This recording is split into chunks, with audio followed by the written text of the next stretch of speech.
Good afternoon, my dear audience. Today's talk I would like to devote talking about modesty. What is true modesty? What is the purpose of modesty? Why is it important to have modesty, especially for women?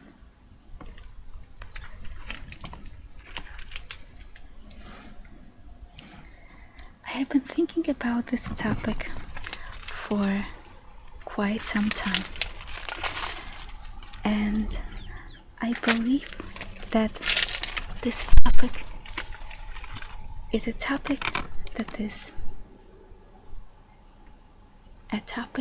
of interest to many, and that is a beautiful and intricate topic to devote time to.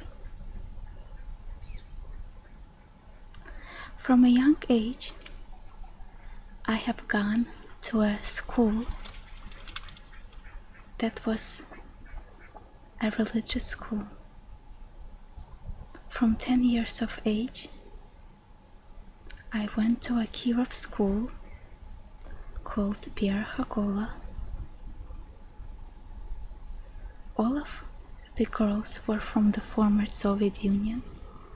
However, all of our highly devoted and tremendously special, dedicated teachers were mostly from Hasidic family in Borough Park and Flatbush.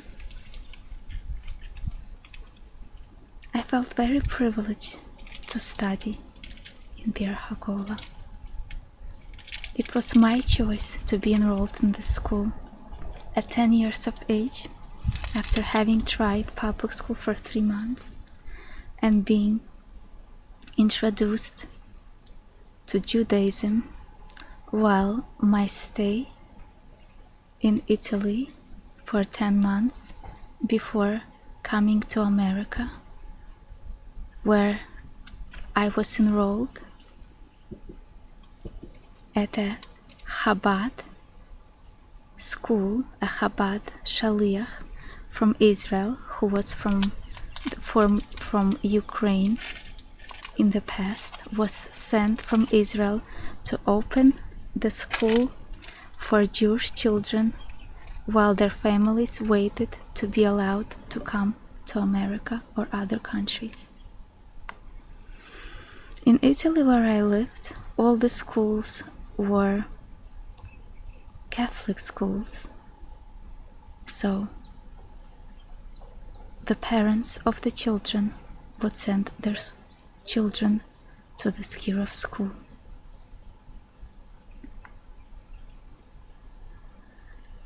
My first introduction to Judaism in this school was so powerful. It was the first time in my life that I felt that I was eager to come to school every morning. Reluctant at first to be enrolled in the school, having memories of being in a Russian classroom in Kiev, Ukraine, I was completely transformed and completely amazed by a totally different approach to education. The Chabad Shaliach, who lives in Eretz Israel with his family, whose name is Chaim Cohen, would play guitar as he would recount to us stories, Jewish stories, as we would sing Jewish songs together, as we would learn about Jewish holidays and the importance of being Jewish and what it meant to be Jewish. I was 9 years of age at this time, but my soul felt that this was the truth. My soul felt opened and ignited by the passion for Judaism. When arriving to America at the age of 9, later 10, and being sent to a public school for 3 months, I have realized that this was not the right environment for me, regardless of the fact that all of my relatives went there, and the belief that Jewish schools were very expensive. With God's help, a rabbi in the shul where we would go to pray on Shabbat found for us the Kirov school for students from the former Soviet Union, and right away my soul felt that this was the place for me. Our teachers, even though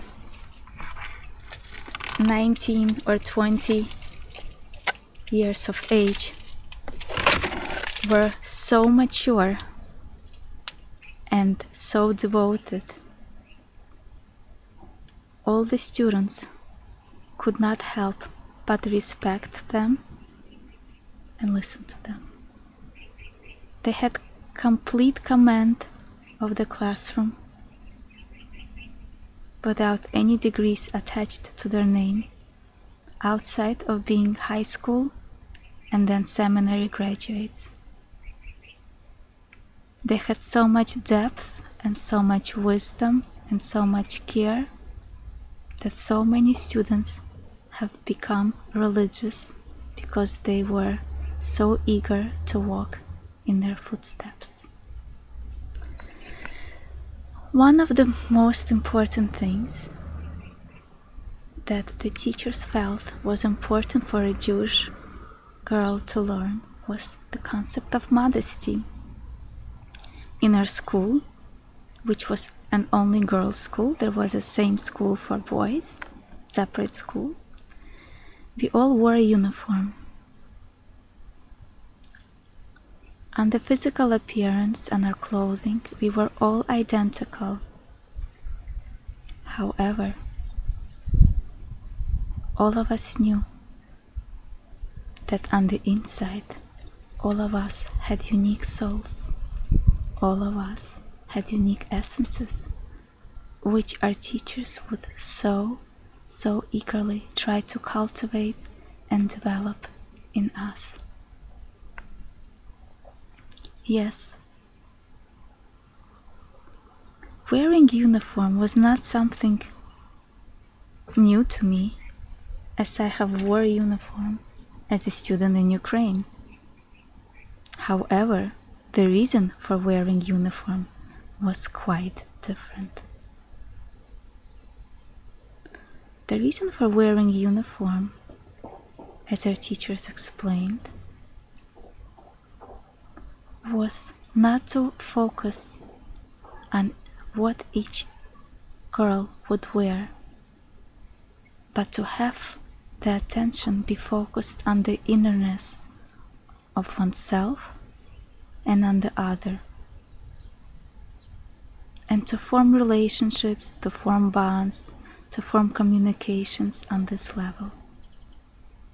Another aspect was for modesty. The concept of modesty, which I want to broach in this and develop in this lesson, is very important in Judaism. It says that the true bracha and the true holiness lies in privacy. It lies in pnimiyut. The beauty of the king's daughter is her innerness, is her inner beauty. What does it tell us about God and how He views us?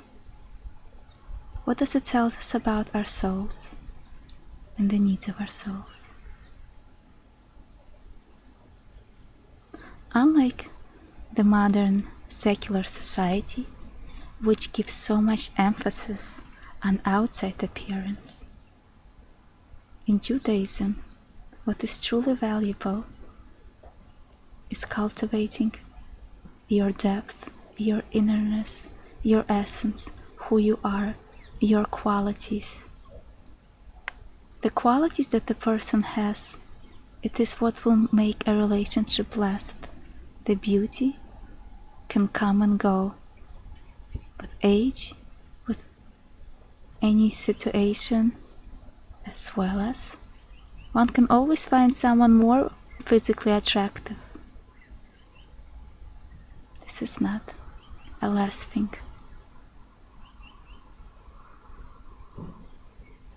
piece to build a relationship on.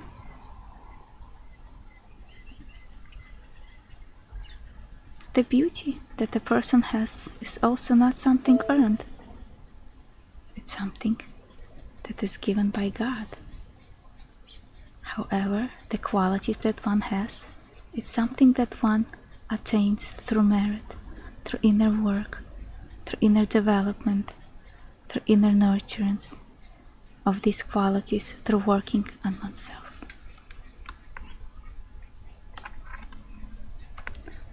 Yes. Inner beauty is true beauty.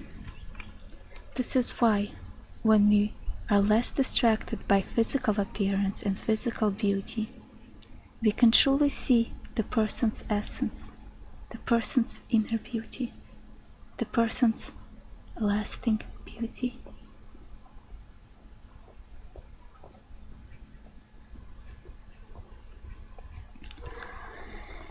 Modesty comes in various forms. There is modesty in clothing, in speech, in actions, in behavior.